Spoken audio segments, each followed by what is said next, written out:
Hey everybody, I'm Greg, I'm Jackie. and this is the podcast where two entertainment assistants go through the Sight and Sound Top 100 Greatest Films of All Time list. Usually. This week, though, is our annual Best of the Previous Year episode. So we started doing this last year with our favorite films from 2022, and this year we're going to be counting down our top 10 favorite films from 2023. Yes, we are. So, yes, it's February, but we needed time to catch up. Yeah. I mean, I don't think there's anything wrong with that. I think it feels dishonest to do it too early. Like, we could have done this at the end of last year, but then we would have been like, well, we haven't seen this yet. We haven't seen this. And it's like, that I would just, it's like, Then why are you doing a I was trying to list? think of what I've seen. Oh, no, I've seen quite a few things. And it's given me time to rewatch a few things, which is nice. Oh, okay. I actually have not rewatched any of my top 10. I thought about it, but I just went for I was like, oh, I could rewatch, this movie, but I'm like, or I could see one I haven't yet seen. So I just got in that loop of like. See, that's so fascinating because I 100% thought I knew one of your top 10s, but you've seen it several times. I know what you're talking about. Do you want me to say it? Yeah, go ahead. Okay, I thought you were like obsessed with the Indiana Jones. We'll talk about it. Oh, okay. Interesting. Like I was betting, I thought that was gonna for sure. Well, we'll see, Jackie. Should we do predictions of what we think each other's number one is?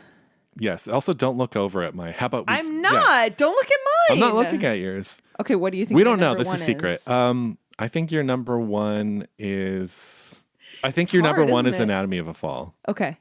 Don't give me an answer. What do you think my number one is? I think your number one is Poor Things. Okay. Well, I guess we'll Let's find get out. into it. So, last year we did this before Oscar nominations. This year we did not have the time. So, Oscar nominations are out. People can say we've been swayed by those, but it's just not true. Okay. Because we don't care about the Oscar noms. Maybe I'm speaking for myself, maybe not you. I mean, there's a little girl in me that really cares about the Oscar noms, but not this girl on the exterior. The little girl inside. The big If that makes upset sense. this year is that Greta Gerwig and Margot Robbie were snubbed. That's the big outrage this year. Yeah. But We'll talk about it. We'll talk I think about we should it. talk about it. I think we're going to have an episode coming up where we kind of talk about Oscar stuff. Yeah. But I know because we did this last year, Jackie, if you had to look at the films from this year, from 2023, last year, do you see a theme?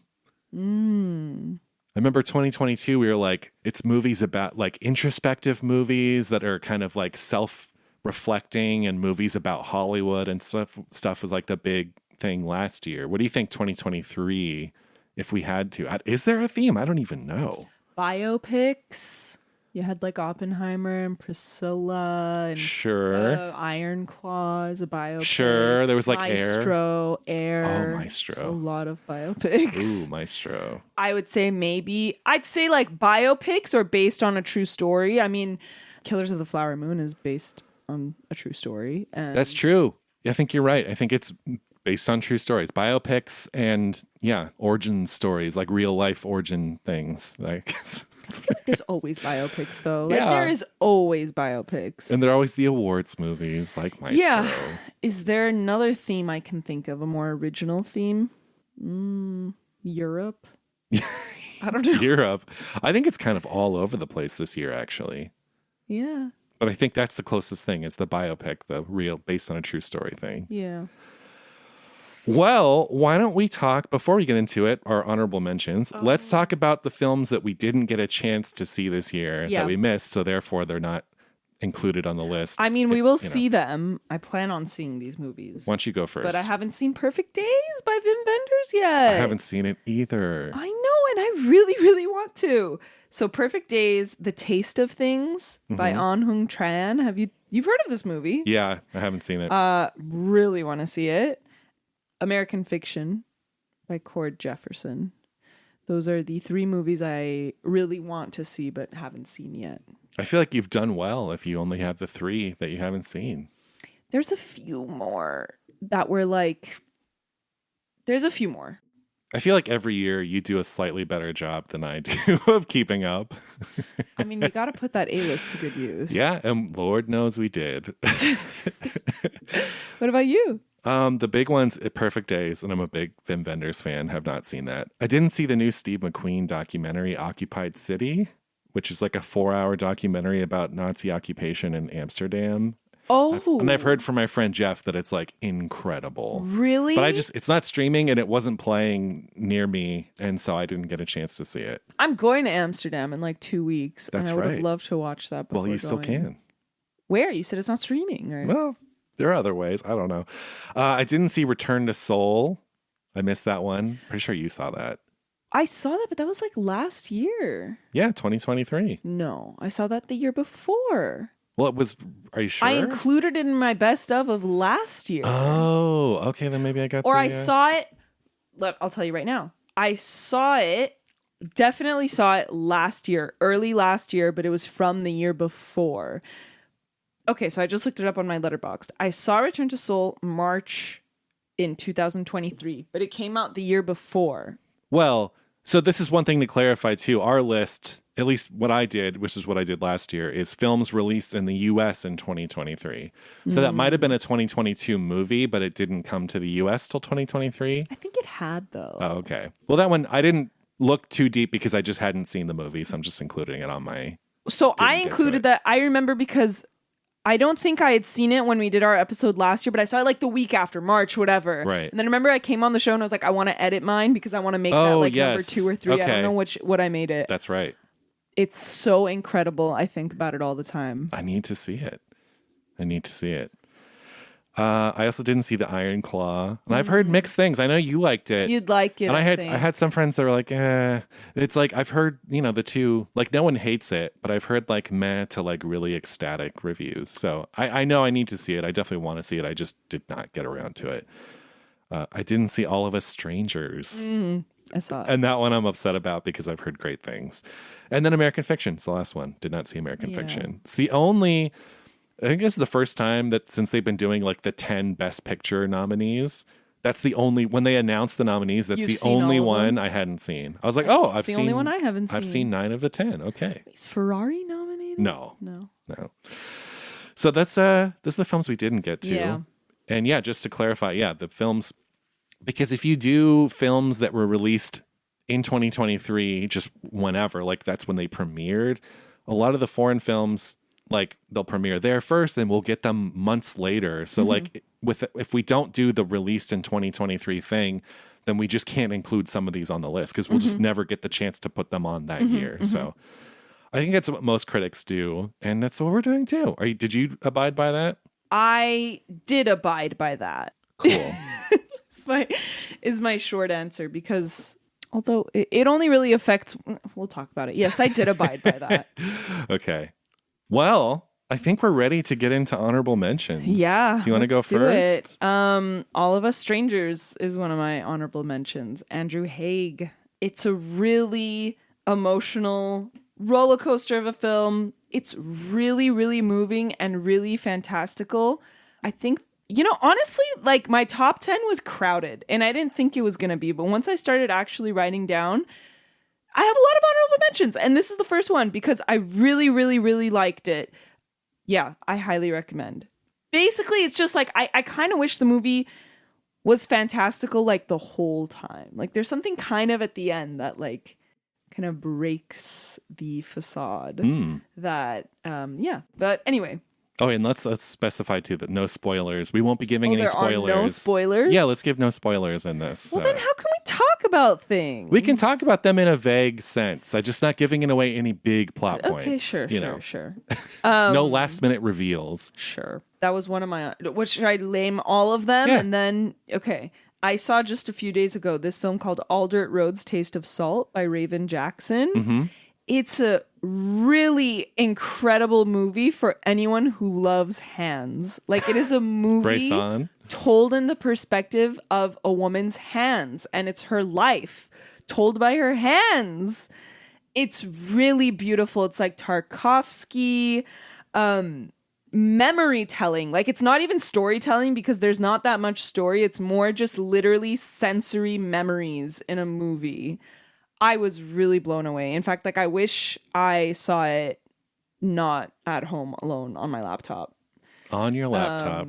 That was the only way to do it because I have a film independent screener. Ooh. it's just because I pay the $100 a month for Film Independent, or I did it this last year. So I don't know, reaping the benefits. Nice. But I thought it was really fascinating. Fallen Leaves. So I tried to put Fallen Leaves on the list, but it couldn't really quite fit it anywhere.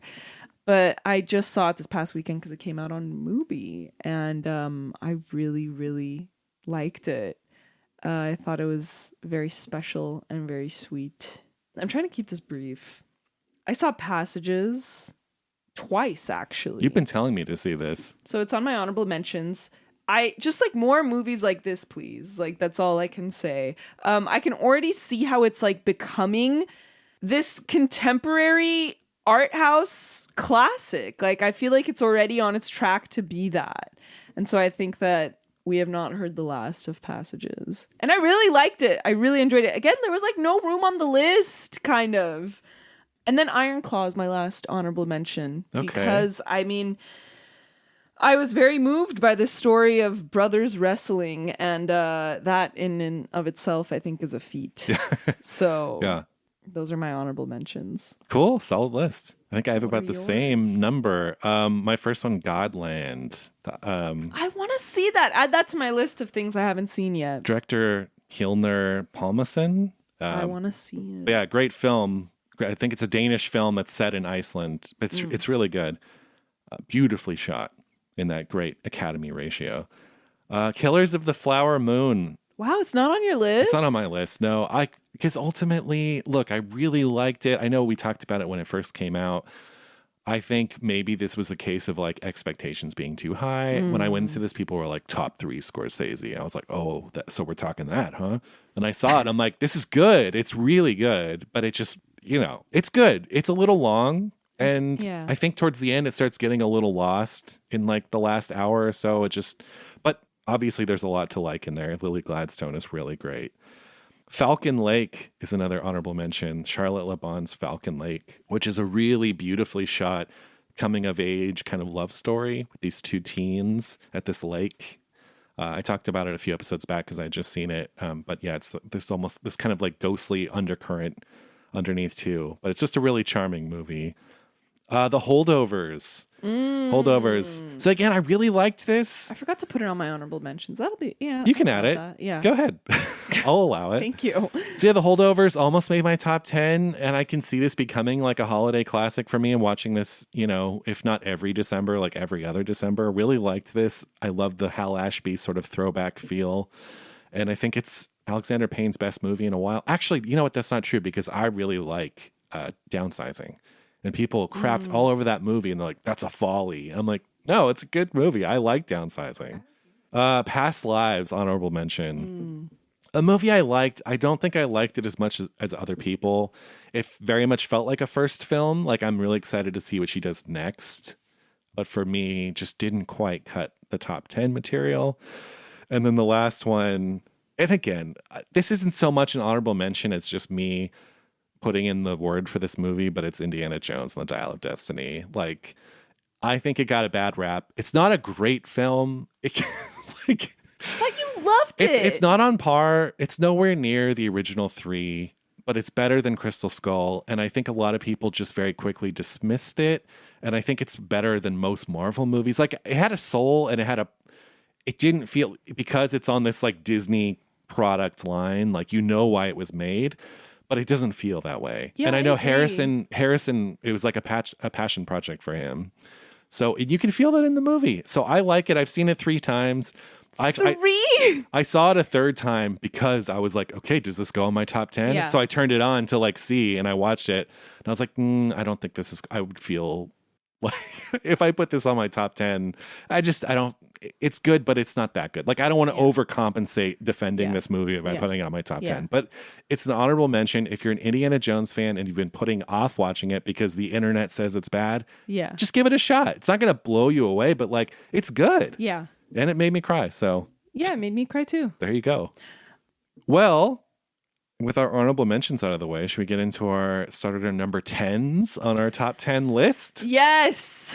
Okay, so top 10. So number 10, Jackie, do you want to start? Favorite film of 2023? I feel like you're no, this isn't your favorite film. That's the number one. But this, 10 of it's your 10th favorite film of last year. Sure.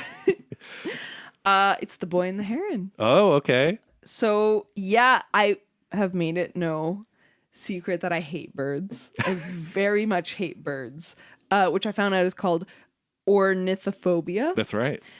So this was real. I'm not going to lie. Like, this was actually hard to watch. And I think that's why it's so low on the list. A lot of birds in this movie. So many birds and feathers and flapping and like way more than I thought. And I honestly made it really hard to watch.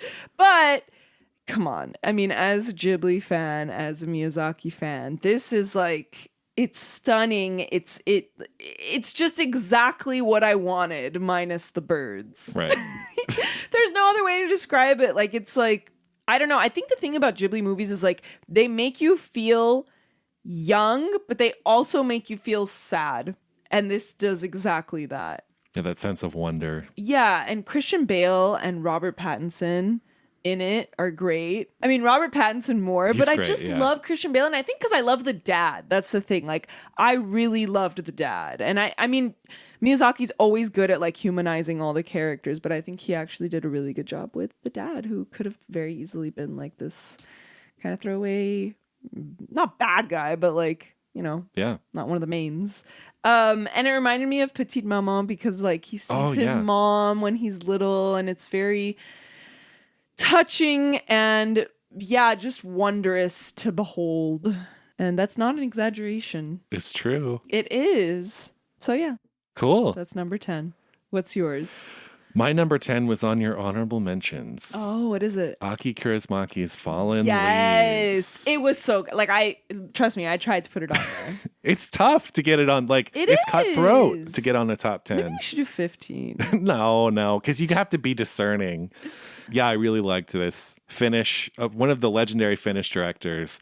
And this is just a simple, quiet love story told in his deadpan style. And it's this kind of bittersweet love story of this grocery bagger and this construction worker. Yeah. And sorry. Oh, no, go ahead. I don't want to hijack it. Go ahead. No, I was just going to say it's really sweet and feels like real life while also feeling, he has that heightened deadpan delivery, which makes it funny. Like, there's a lot of small chuckles throughout this movie, even though it's kind of bleak. But then when the sun shines through, like on a cloudy day, the sun really shines through, and there's some like really joyous moments in here. Yeah. And I really, really liked it. So yeah, Fallen Leaves. I know.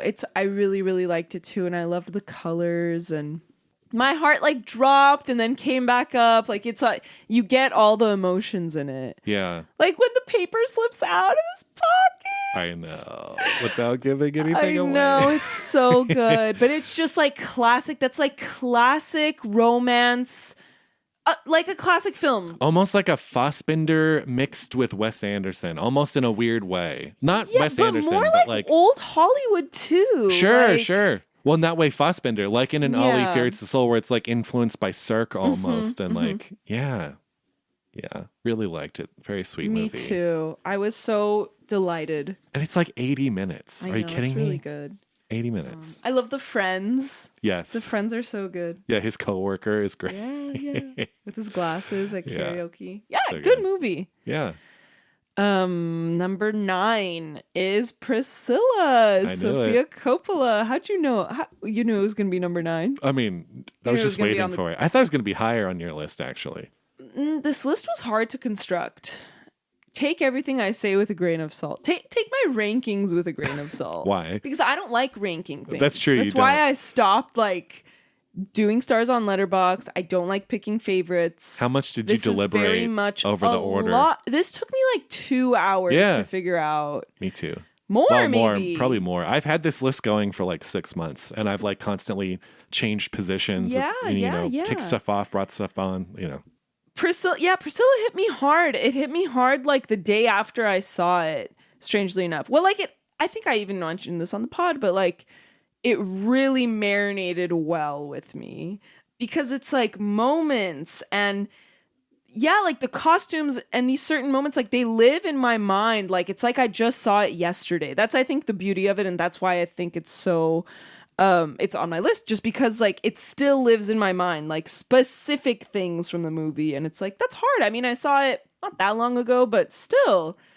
And, you know, recently news leaked that there was supposed to be like a whole sequence set in Los Angeles. Did you hear about this? No.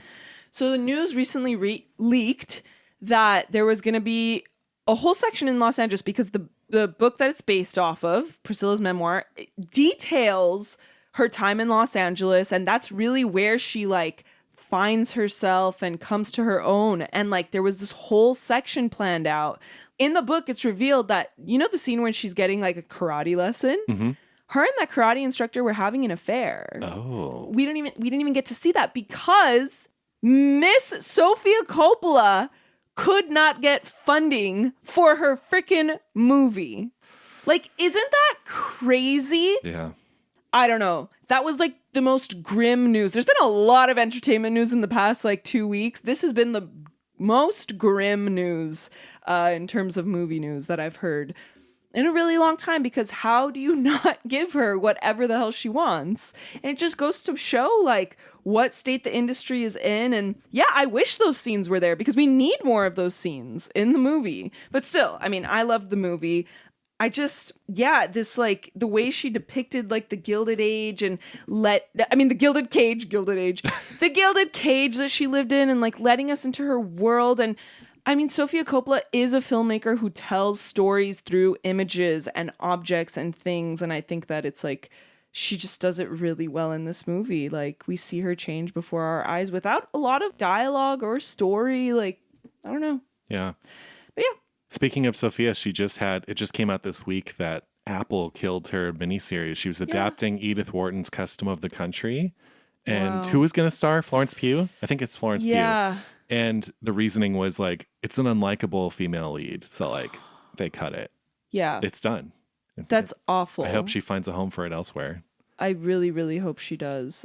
Yeah, and 0 Oscar nominations for Priscilla. Like, production design, makeup, hair. Yeah. And then fucking Elvis, like, swept last year, the Oscar noms. Well, that's why the Oscars are a joke. I know, and I don't want to let myself get worked up, but then I do. My hand is in a fist right now. It is. But I did love Priscilla. It lives in my mind. Nice.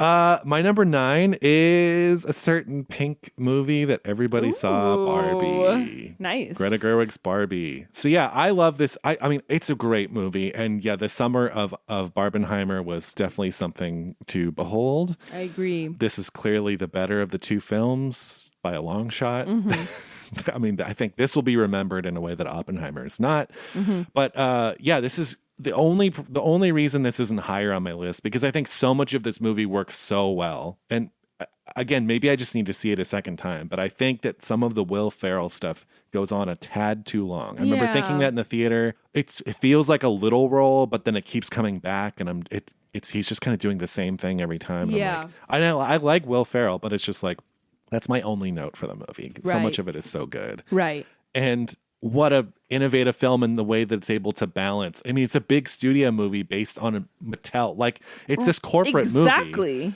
But the way that Greta was able to...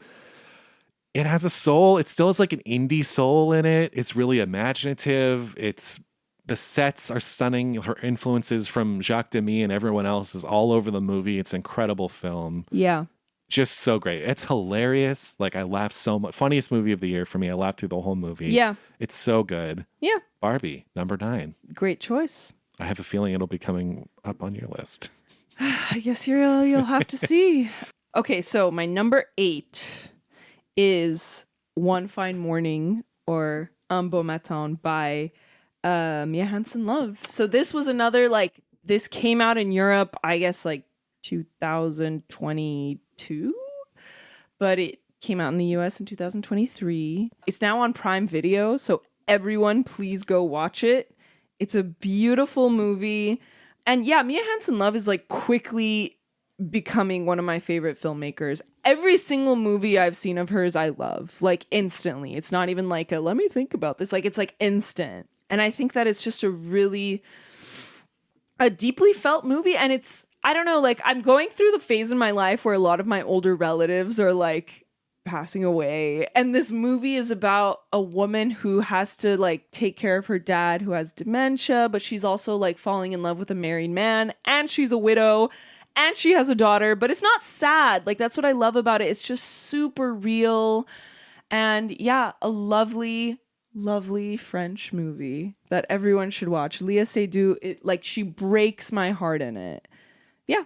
I knew I was missing something. I would like to add that retroactively to my need to see list. The thing about her movies are like they're light on their feet. They're about so much, and they're about really sometimes like hard things that people go through, but it's nothing like they're never anything crazy, and it's always told in both a subjective way, but also she has a way to bring in like the objectivity of it in a way. Right. I know that sounds super vague, but it's a gentle touch. It's light on its feet is the best way I can describe it. Yeah. But still, like, I was crying a lot. But yeah. Well, it's not saying much for That's you. how I feel about all her movies, though. Yeah.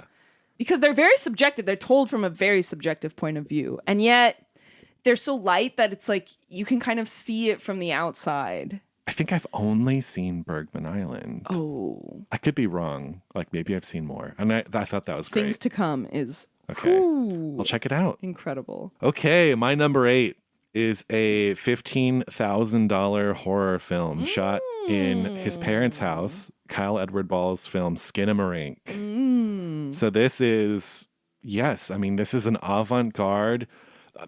The thing about this film is it truly proves that the horror genre right now, you can do anything in. You can push it as far as you want. You can make an avant-garde film and horror fans will embrace it. So this is a movie that was made for $15,000. I think he had a YouTube channel before this. He shot it in his parents' house for $15K.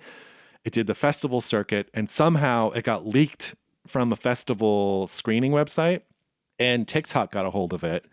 And TikTok made this movie, like, it became kind of viral. Yeah. And then, like, Shudder bought it. Like, Shudder acquired it and stuff. And I saw a clip with, because he's, like, I think he's younger than me. Yeah, I think for sure he's younger than me. But I saw him, like, intro a screening of this movie. And, like, David Lynch had just sent him a letter or something. So it's like, he goes from, you know, just the fact that you can make a movie that cheaply with that limited resources and have it reach such a wide audience. And it's, if you haven't seen it, it's a film essentially about, it's a sense of dread. It's an entity in this house. These two little boys wake up and you never even really see the little boys' faces. You just kind of hear them talking to each other. It's like you see their faces, but they're out of focus, or you see their feet or their hands. They wake up in the middle of the night and their parents are just gone. And windows start disappearing and doors start disappearing, and then doors open up into new hallways that weren't there before. And it just generates this sense of dread creepy. over like 90 minutes, or maybe it's like an hour 40, but like, yeah, it generates this sense of dread. And I know it's kind of a love it or hate it thing. I know a lot of people are like, this is the movie people are talking about. Like, this was so boring, I fell asleep.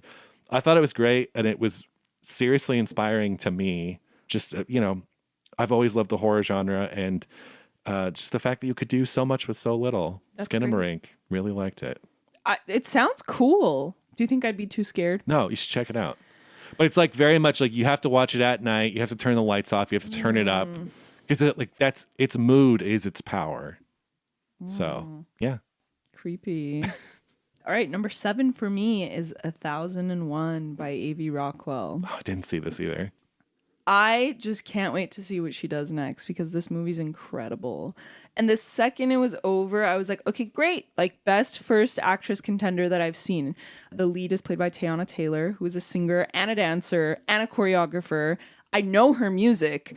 I didn't know what she looked like. When the credits rolled and I saw it was Teyana Taylor, I was like, what? Like, my mind exploded, and I was like, great, like, she's gonna be nominated for an Oscar. And I know, like, we said we weren't gonna talk about Oscars, but really the fact that she wasn't nominated for an Oscar, like, blows my freaking mind, because incredible performance. The movie is like so emotional, but never sentimental, and it's just really powerful. And I think that the film has been robbed. Like, I wish more people saw it. I told everyone that I met to see it, but like, I don't think a lot of people saw it. I mean, people saw it, but not as much as I would have liked. So if you have not seen it, Go see it. I saw it really early in the year. In fact, I think it was the first 2023 movie I saw. Wow. And it still is number 7 on my list because it was so incredible and just mind-blowing. And I don't know, it's just such an intimate story, and it's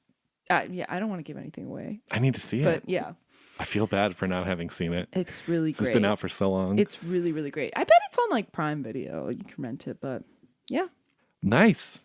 My number 7 is Showing Up by Kelly Reichardt. Oh my God, I forgot about Showing Up. That'll be on my honorable mention for sure.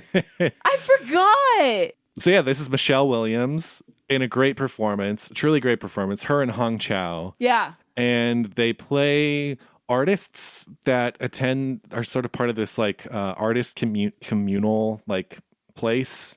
And it's a very, in a truly Kelly Reichardt way, it's a very, very low-key drama about just sort of the day-to-day life of Michelle Williams' character. And honestly, it's like I've always liked her, but she's doing something new in this movie that I haven't seen her do before. And it's just like comedy? No, like I just forgot that it was her. Yeah. She's not really funny in the movie. She's like kind of in a bad mood. Wait, Michelle Williams. Yeah, Michelle Williams. Yeah.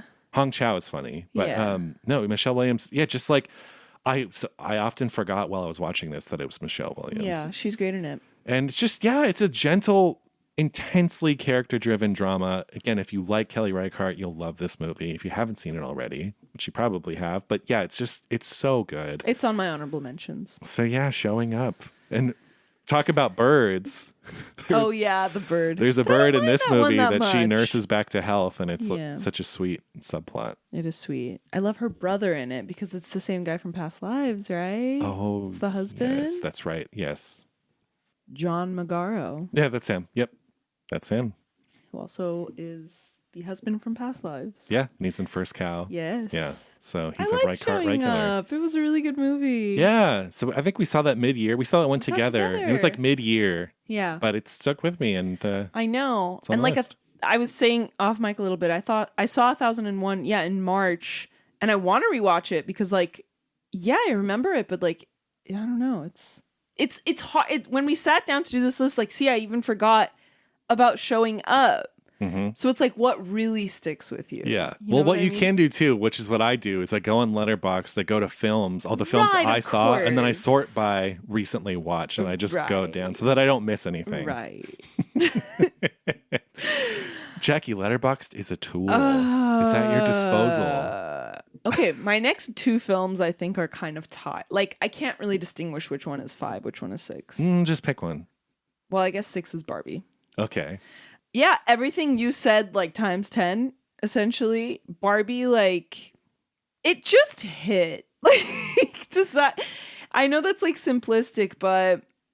And I don't really want to get too much into the whole... I mean, there's a lot of drama going on right now about Barbie and the Oscars and stuff, but all I can say is that, you know, like, she took like, whatever big budget this huge studio gave her and like used the techniques of classic cinema and like classic film grammar and made this $1 billion grossing movie that made an actual cultural worldwide impact. Yeah. Like, that's what Spielberg used to do, and like, she did that. Yeah. And it works, and that's why I love Barbie. Like, I agree. I think it might have been the funniest movie. I don't think I've laughed harder in another movie. This year? No. Yeah. I don't think so.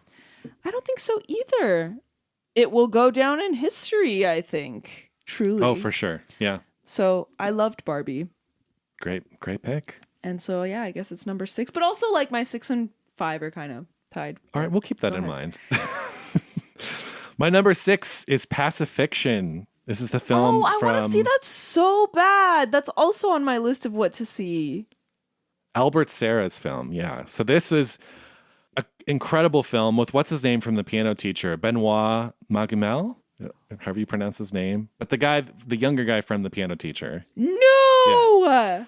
So he plays a French official who comes to this Polynesian island, and it's really difficult to explain this movie. It's just kind of like, I heard it described, what sold me on the movie was someone said it's like Jean Le Carre and David Lynch, and had a baby or whatever, and I was like, oh shit, okay.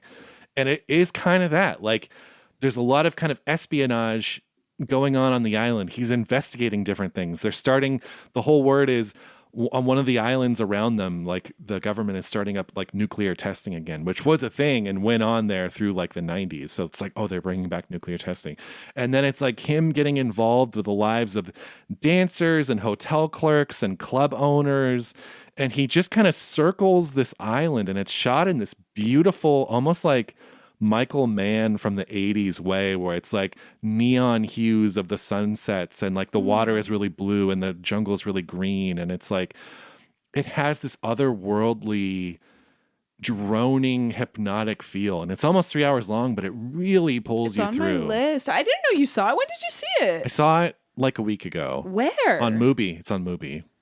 Oh. Yeah. So I really like this one. What made me seek it out too was Kahitu Cinema put it as their number one of the year. So I was like, oh shit, okay. Wow.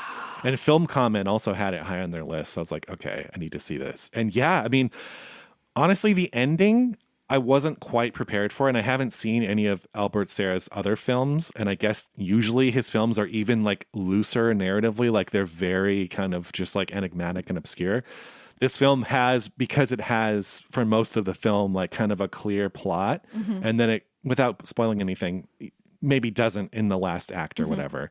And so I'm still kind of processing that. But for the first like 2/3 of this movie, I was like, is this my number one of the year? Or like, well, no, was this my number two? But yeah, so really, really incredible movie. That's just like a hazy dream movie, and just, I'm not one for like kind of like, I like espionage stuff, but like this is so much about the politics of what's happening on the island, but the way that it's handled and the character that Benoit plays of this, like he always has like a white suit, the top couple buttons are undone, his hair is kind of slicked back, he always has sunglasses on, and he carries himself with this like important, sophisticated air, but he's this really, like he's a misanthrope, like he really hates everyone, and there's this anger kind of bubbling up inside of him. So his character was fascinating, and just the tone and feel of this movie was so incredible. So yeah, I could not recommend Pacifiction any higher. Great, great film. Wow. Yeah. I know, it's on my list. Number 5 is Past Lives for me. So I did rewatch it, and it really, really got me on the second time around.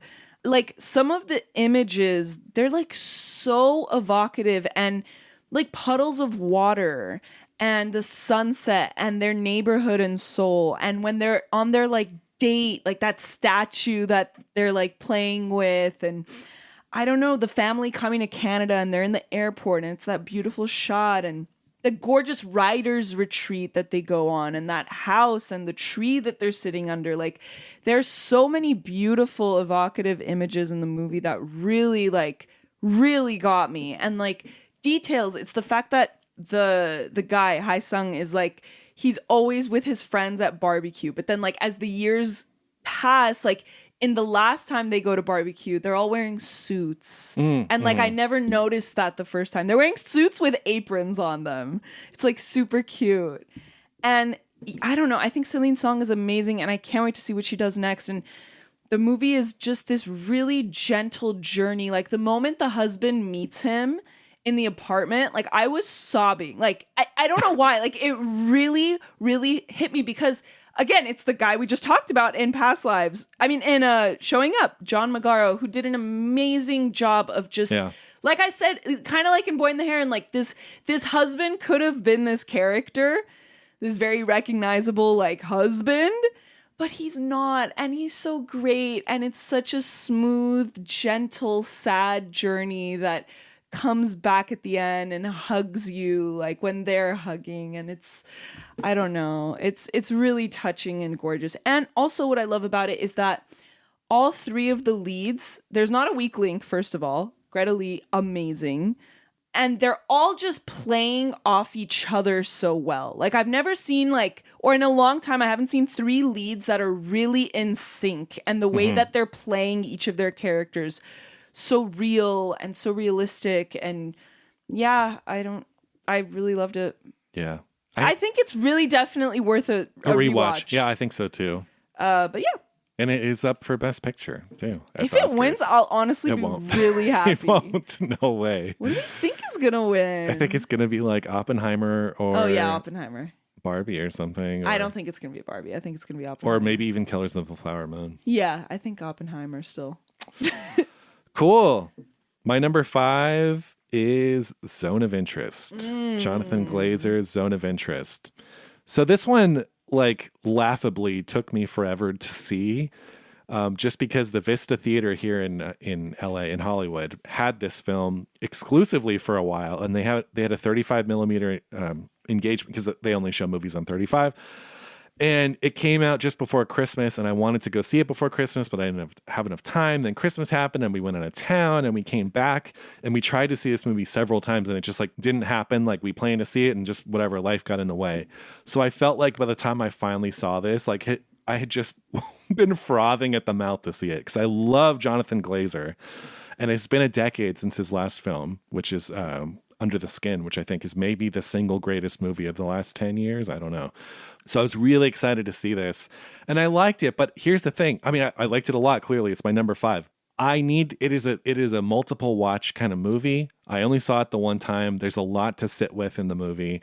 And so I was really stunned by it and enthralled and just taken aback. But like, I need to see it again. Like, its position might change once I see it again. Like, it might go higher. I don't think it would go lower. I think if anything, it would go higher. But I just like, it's a lot. It's a full course meal because Jonathan Glazer is out there doing adventurous things, and he's out there kind of on his own, he's on his own diving board. Like no one really else is on the Jonathan Glazer level. Yeah. So really fantastic movie. The score especially. I think this is my favorite score of the year. Incredible score.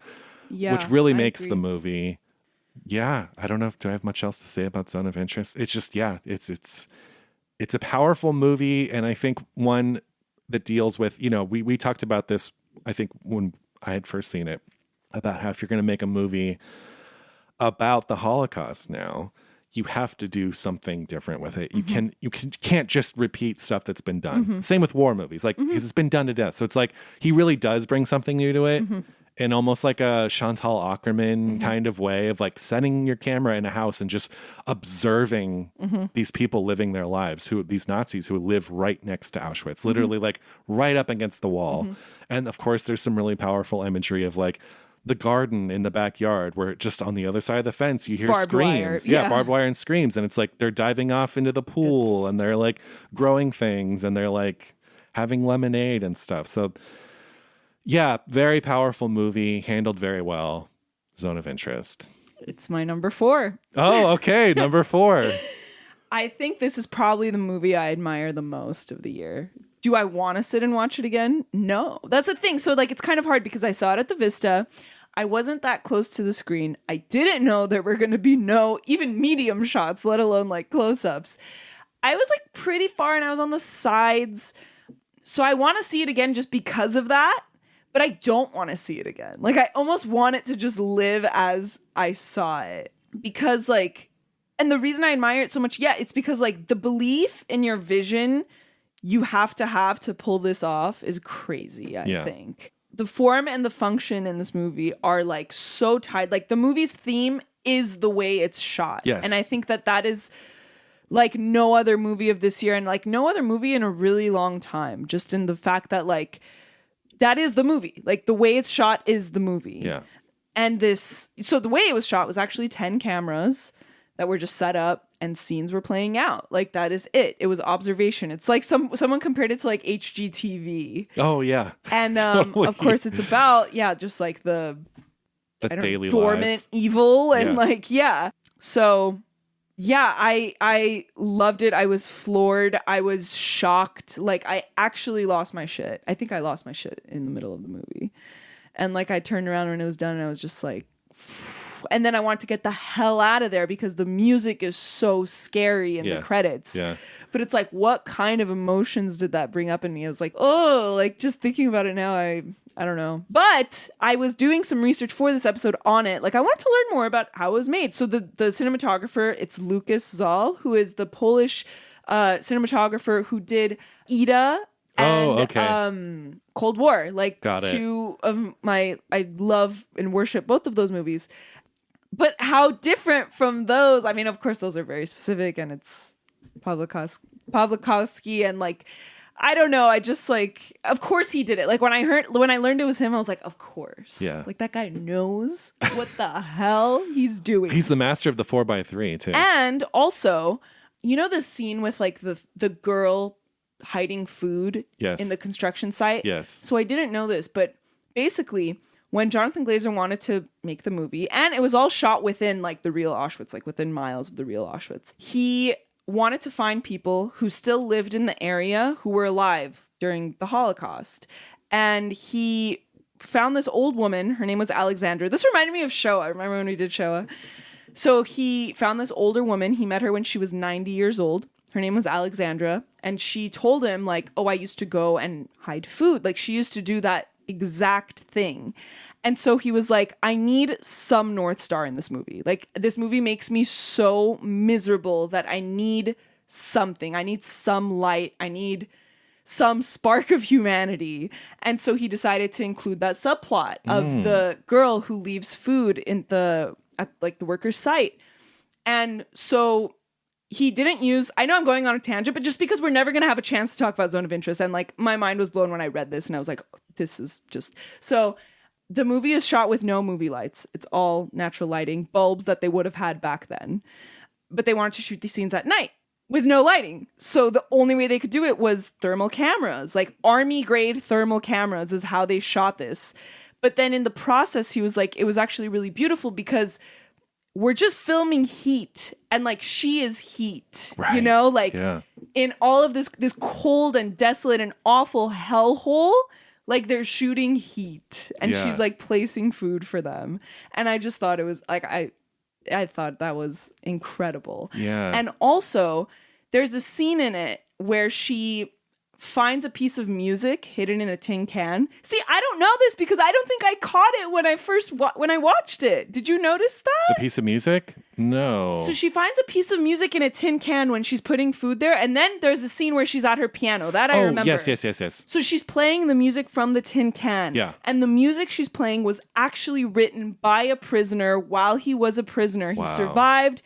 He went out and recorded, but like that piece of music was actually written by someone who went through the Holocaust. Wow, so the authenticity. The authenticity is like off the charts, and that's what he wanted for this movie. Like if you look at pictures of the Haas house, he completely recreated it as it was. Yeah, and I know the house still stands, but he didn't want to shoot in there because he wanted the house to feel brand new. Exactly. He didn't want it to feel vintage. Exactly. So, So everything was built brand new, but within the vicinity of the real Auschwitz. I feel like there was something else. Oh, she in that scene when she's playing piano, she's wearing the real Alexandra's dress, and that's the real Alexandra's piano. That's crazy. Isn't that crazy? Yeah.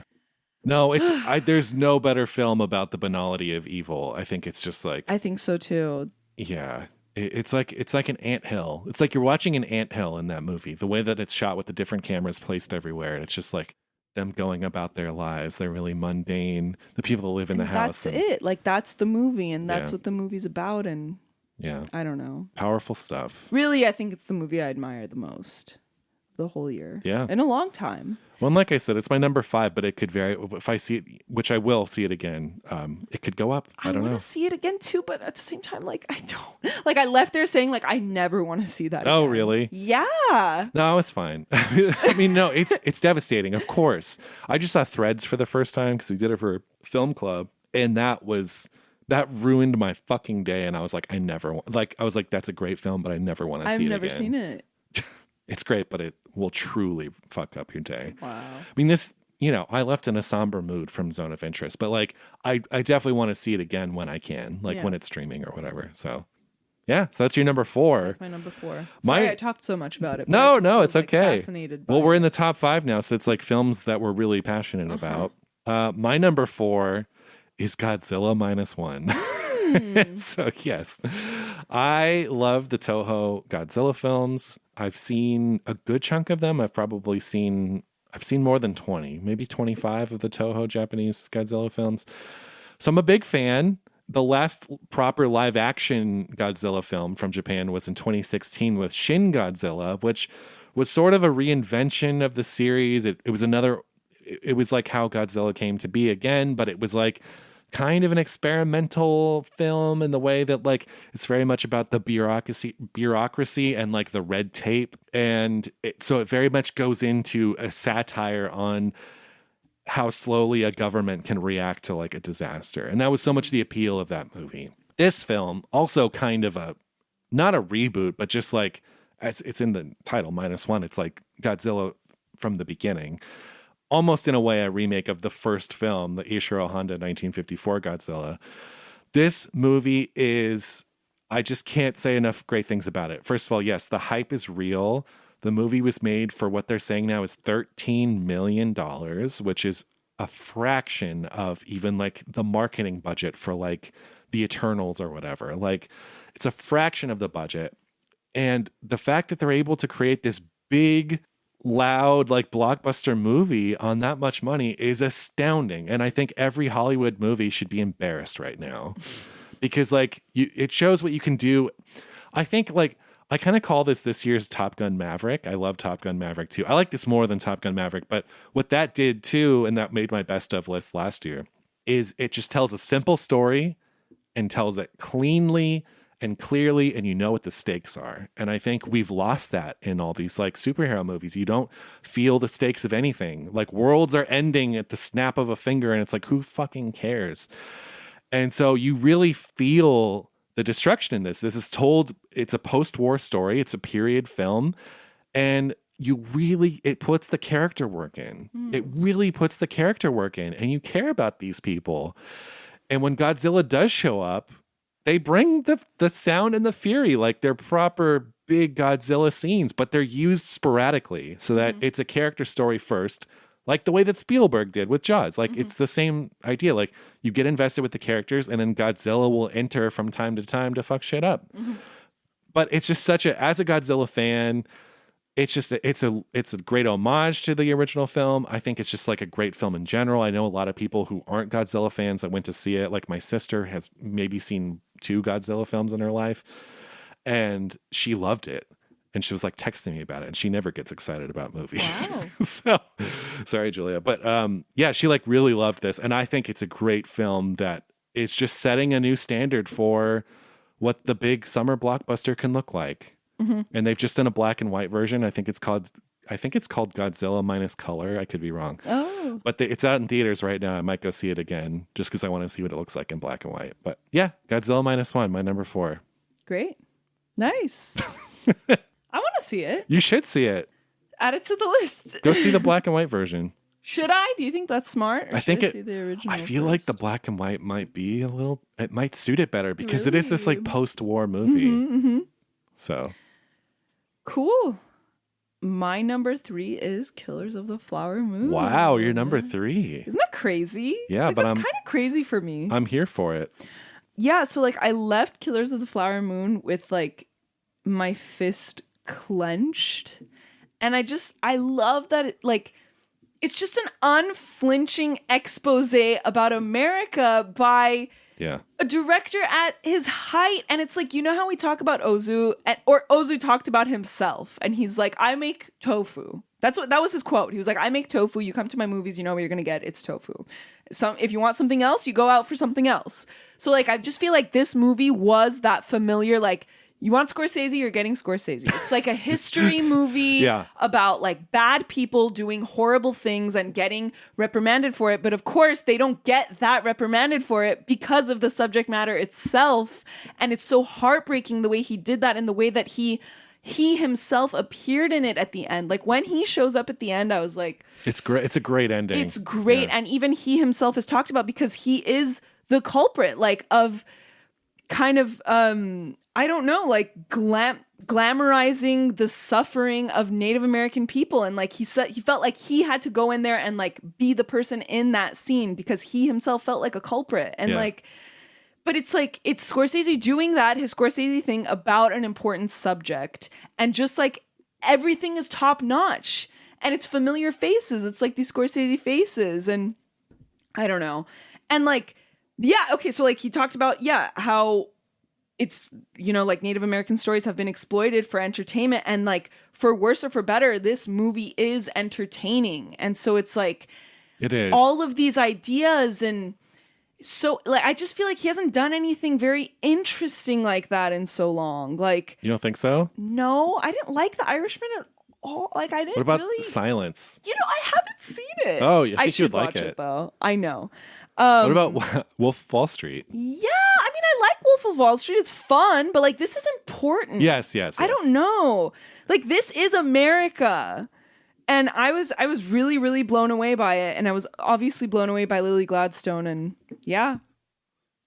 Yeah, it was on my honorable mentions. I really liked it. I want to see it again. Again, I think it was just a case of expectations being too high, but it's a very, that's a fast 3.5 hours. Like, yeah. it Oh, is yeah, fast. yeah, totally. And we were talking about budget and we were talking about funding and Sofia Coppola. And it's like, the fact of the matter is, only he can have a budget to make a movie like this. And that sucks. Like, that's a really awful fact. But I think that it's worth it. Like, I don't know. Yeah. So. And it was just in terms of like mounting a proper period historical piece.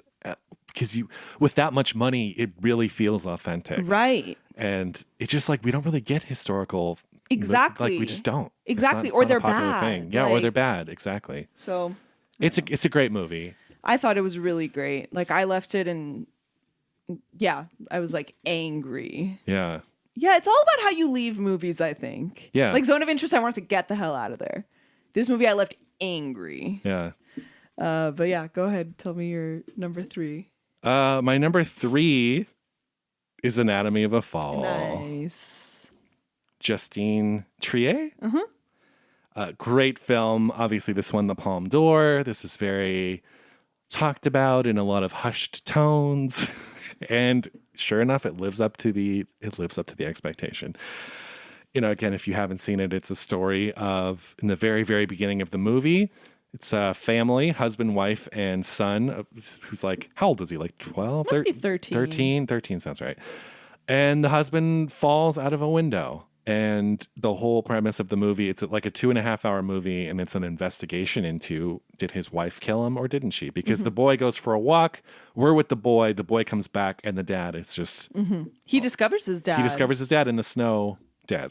So she intentionally, I know, well, let's just, no spoilers for the movie, but it's one of those films where, like, don't expect answers by the end. It's clearly just like, it's an investigation into the characters themselves and the reality of truth and fiction and suspicion.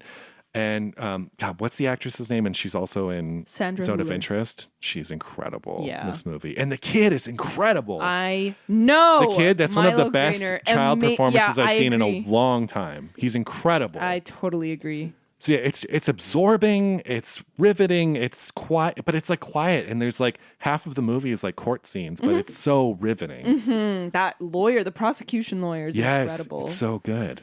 So yeah, this is the hype's reel. Anatomy of a Fall. Number I agree. 3. It's my number 2. There you go. It is my number 2. So I left Anatomy of a Fall like confused and scared because like, I don't know. I think it's a courtroom movie, but the human emotions are so real and the human drama is so real and realistic that it's scary, honestly. Yeah. And I've talked with a few people, and a lot of my friends, one of my friends was talking about how she like put herself in the character and was like, would I be able to do that? And like, yeah, so it gets you thinking about your own life. It gets you thinking about your own relationships. But at the same time, it's this like razor sharp, almost thriller. Like, Yeah. you have a blind boy on a ledge, literally. And I was holding my breath and I was at the edge of my seat. And then, oh my God, Snoop, the dog. The dog, yeah. And that scene, and I was like, oh no. Like, it's really like, the filmmaking is so crisp. So crisp. And good. And the fact that, like, again, not giving anything away, but like, we see an argument, right? And then the picture cuts exactly when we would find out the truth about the whole thing. That moment, like really, I was like I think I audibly like sighed when that happened. But yeah, I think it is the sharpest filmmaking of the year probably, and just incredible performances all around, incredible dialogue and real human emotions in this like very scary setting where like it could happen to anyone. It could happen to you. Yeah. I think the incredible thing about it is the way that it starts in such a nonchalant way. Yes. And you're like, okay. And it just like, it almost like sneaks up on you, like how good the movie is, because it almost seems offhanded. Like, oh, is there like a hand behind this? And then like, as the film goes on, it's like, oh, it's a masterful hand. Right. And the steel drum PIMP. Oh, yeah. Like the fact that song means so much by the end of it. I and know. You're so sick of hearing it. You've heard it for like 2.5 hours.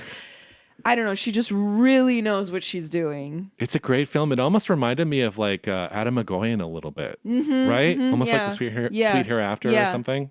Yeah, incredible movie. So that's your number 2. That's my number 2. My number 2 is The Boy and the Heron. Wow. Yes. So this, I mean, it's been a roller coaster. If you're a Miyazaki fan and a Ghibli fan, it's been a roller coaster because this man for the last 25 years has been saying he's going to retire.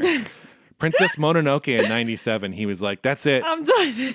And then he came out of retirement and did Spirited Away. Yeah. And then after he did The Wind Rises like a decade ago, he was like, okay, I'm done.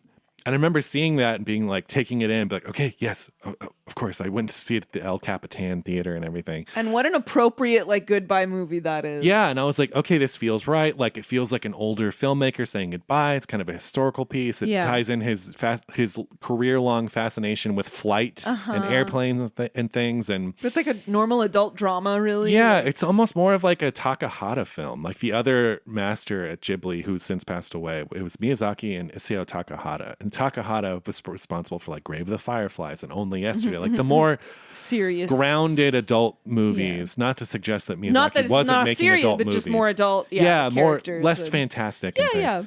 And so I was like, cool, and I like The Wind Rises. But in the 10 years that it's come out, I've never returned to it. Like in the theater, I was moved. I shed a tear. Like it's a powerful movie. But I think that Miyazaki does the fantastic stuff so well that part of me was devastated that was the final film. Yeah. Because my favorite Miyazaki is the big wondrous stuff. I mean, it's like Spirited Away, it's Kiki's Delivery Service, Castle in the Sky, Nausicaa. I like the big, sprawling, fantastic Miyazaki movies. And this is that. Yeah. And the cool thing about this, that and more. And I didn't know anything about this movie going in because it was released in Japan last year with a very simply drawn poster and nothing else. No trailer, nothing. And when it came to the US, and because I knew that, I was like, okay, I'm not going to watch anything. I'm not going to see a trailer. I don't want to read the synopsis. So I stayed away from everything and I went to see it as cleanly as possible. I didn't know anything about it. And I assumed it was going to be kind of like a smaller scale Miyazaki film, like a quieter kind of one. And it kind of starts as that. So when it opens up into these big, fantastic worlds, I was like so happy. Yeah, and that doesn't happen. I don't think that happens until like 45 minutes into the movie. Yeah. And it's incredible. That's the cool thing about it. It's like it starts as an older Miyazaki movie. Like he's an older man. It's quieter. It's sad. Yeah. And then it opens up and it almost turns into like a younger Miyazaki film. Yeah. Like he could have made this in like the 80s. Yeah, totally. And so I thought it was fan-fucking-tastic. I thought, again, none of his movies, maybe outside of like Totoro, is like perfect in form. Maybe Spirited Away also. I think Spirited Away. I mean, that's still my number one, even though that's like whatever. Yes, that's my number one. I love that movie to death. But most of his films kind of like feel maybe a little too long or like a little messy. And that's just like part of the charm. Like in the same way that Terry Gilliam films, it's like a little too much, but because his imagination is so vivid and bright, like you don't care. And that's like part of the charm is that it's like a little overstuffed. So this movie has that too, right? Like I've heard people say, it could have been chopped down a little bit. And it's like, no. I want it as unwieldy and messy as possible because it's like the pure version of the Miyazaki vision. So I was in love with this. It went to places I didn't expect. It's sad, it's bittersweet, it's just everything. And yeah, I did see the dub version. Next time I see it, I want to see the sub, but Robert Pattinson as the Heron does a great job. He does a great job. Yes, I was floored by him. I just love him so much. I love how he's like, I don't know, unabashedly himself and like weird and fun, no, but he's also great. like he's been in the cool kids club for a while now. Like he was not, and now he is firmly in. But I mean, if this is his last film, which now he's saying it might not be, he might do another one. But this is a great one to go And on. I also loved how the movie was about old age itself too. Yes. And the Florence Pugh character is really great too. She's good. She does a great job. And the little grannies and yeah. But it's interesting the response this movie has had. Like a lot of people love it, but a lot of my Ghibli loving friends are like, yeah, I mean, it's pretty good. It's like mid-tier Ghibli. And I'm like, I mean, even mid-tier Ghibli is like fucking incredible. Yeah. So I don't know. I mean, I would say it's higher than mid-tier. I would say it's it's just classic. Like it is exactly what you want when you go see a Ghibli movie. Yeah. This might be like a top 5 Ghibli for me. It's way, way up there.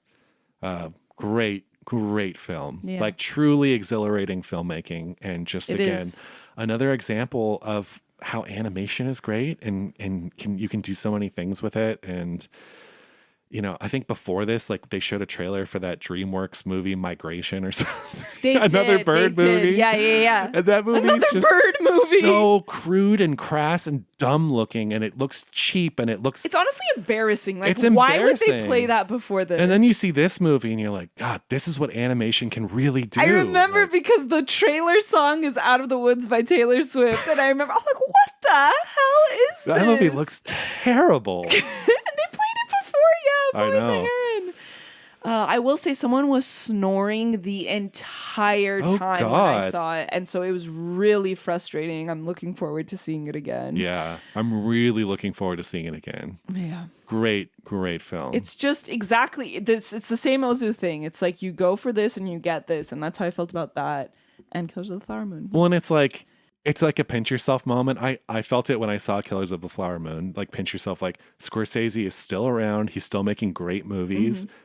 I remember like when Killers of the Flower Moon just came out, seeing the ads on the side of buses for it and being like, there's a new Scorsese film and it's like being advertised on a bus. Like, how lucky are we that we still have some of these old masters? Yeah. And it's absolutely the case with this. Like Miyazaki is still firing on all cylinders. He's one of our great living filmmakers and he's still out there putting in his best work. Yeah. So love it. Hopefully it's not the last. Let's knock on wood. Hopefully it's not the last, but if it is, I ain't mad. Yeah.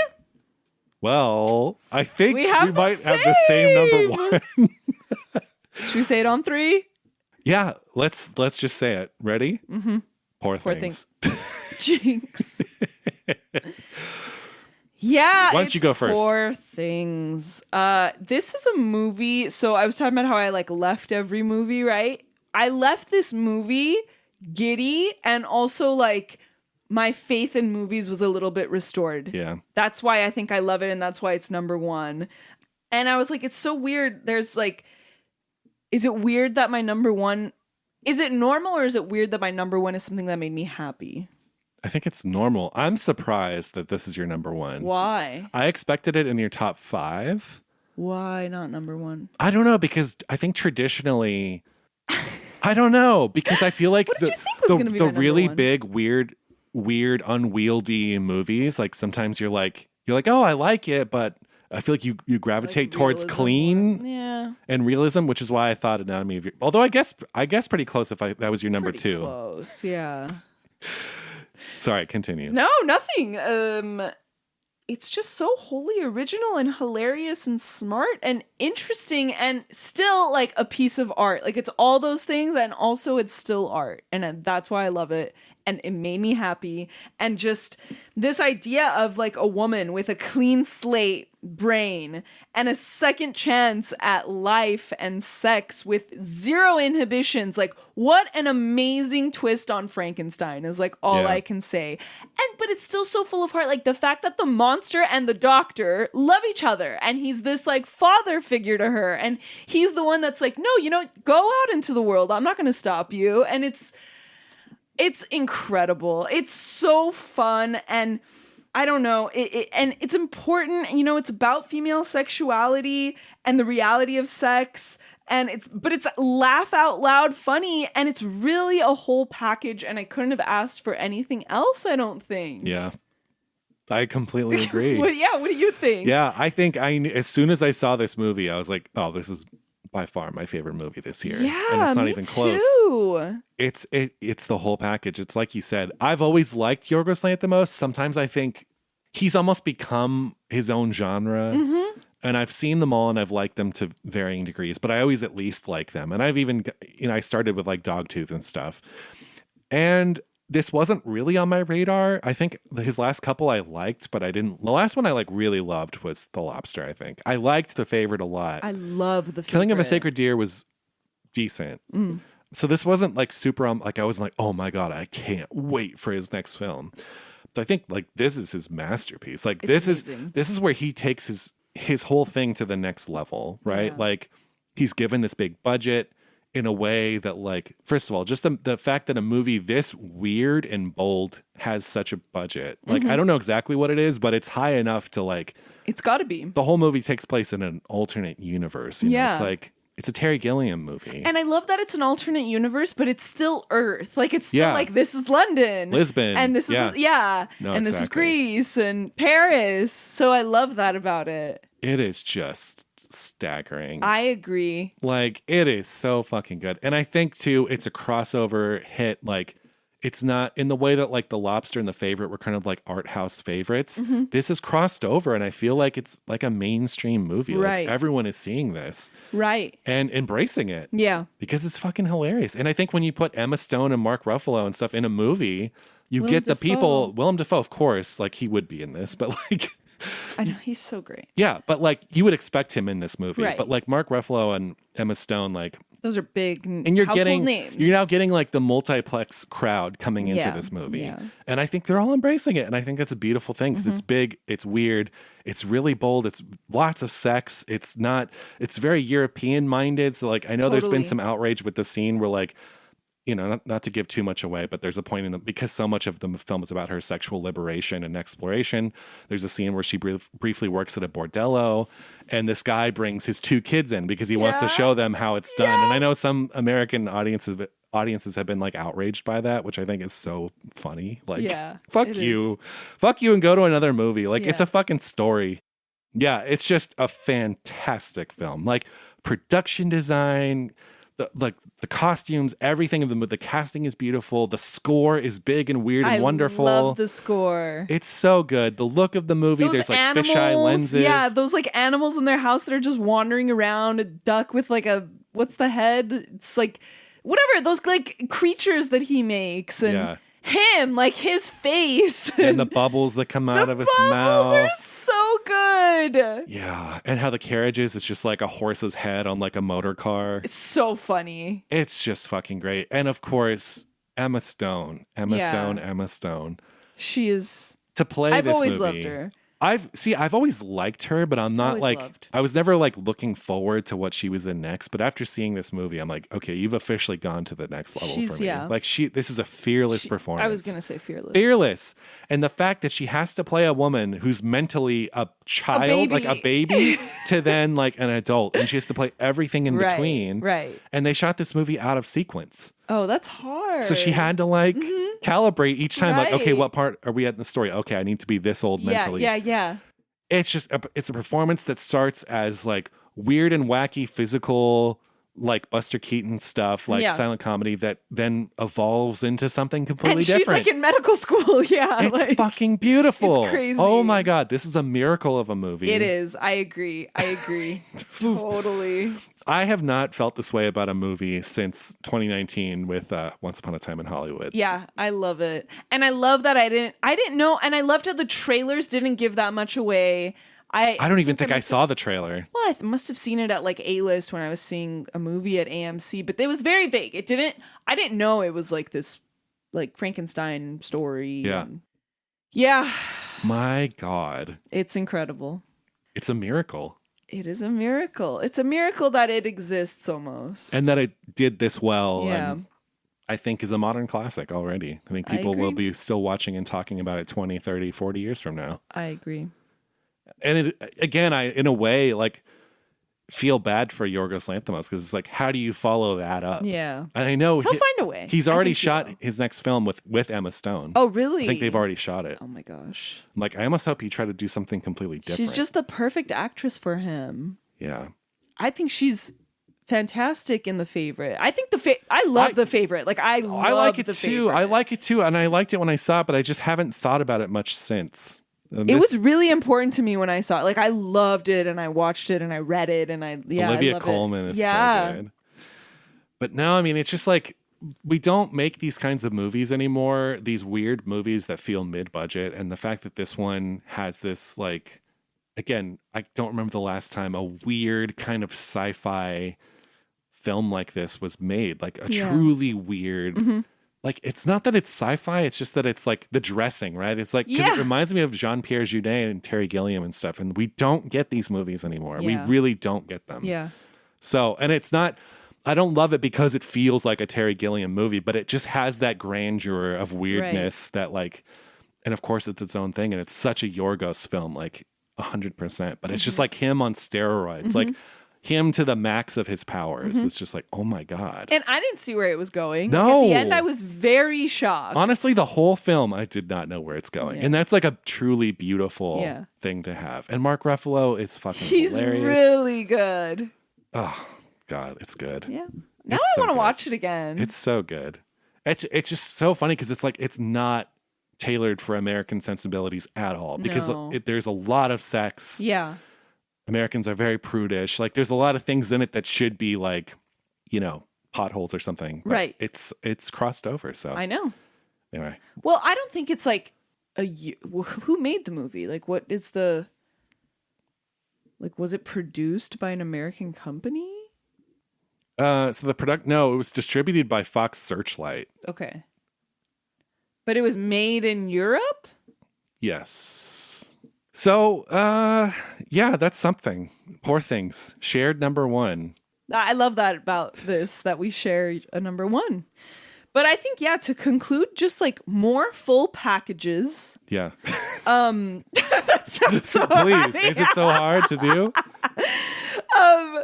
Let more people make movies. Give Sofia fucking Coppola more money. More practical sets and effects. More wild, broad strokes, and more Marty to come home to at the end of the day. I think those are my conclusions. More Marty? Yeah. Agreed. Why don't we just recap? Just go from 10 to 1 and just read them off. In case people forget.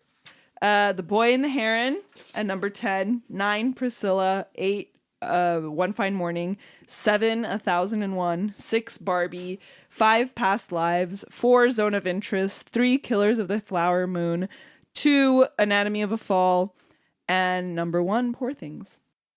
My number 10 is Fallen Leaves. Number 9, Barbie. Number 8, Skinamarink. Number 7, Showing Up. Number 6, Pacifiction. Number 5, Zone of Interest. Number 4, Godzilla -1. Number 3, Anatomy of a Fall.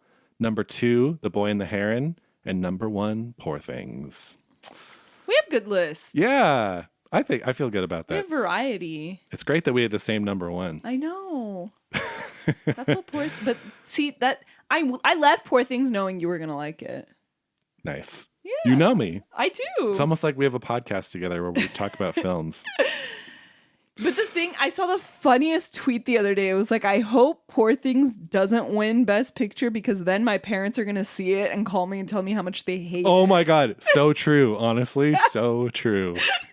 It's like this year's Uncut Gems. Where like a bunch of our parents saw it and they're like, what? Yeah. Like my mom, I remember, she asked me one time, she's like, what have you seen recently that you liked? And it was when Uncut Gems had first came out. And so I said it, but I didn't tell her to see it. And then later she's like, yeah, me and Steve watched that movie, that Adam Sandler movie you told us about. Like, we did not like it. I was like, Mom, I didn't tell you to watch it. I knew you wouldn't like it. So yeah, my mom would not like Poor Things. Oh, my mom would detest Poor Things, which is really a shame.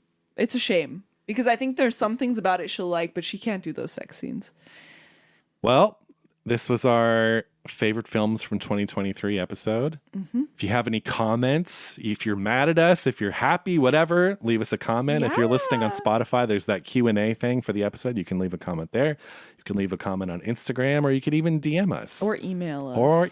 There's so many ways to talk to us. So many ways. Or you could just show up at our door. Yeah. Next week, we're back on the Sight and Sound list for, drumroll, Psycho. Hitchcock's Psycho. Wow. That's the next film. Fun. So I guess that's going to do it for this week. I'm Greg. I'm Jackie. And we'll see you next time. Bye.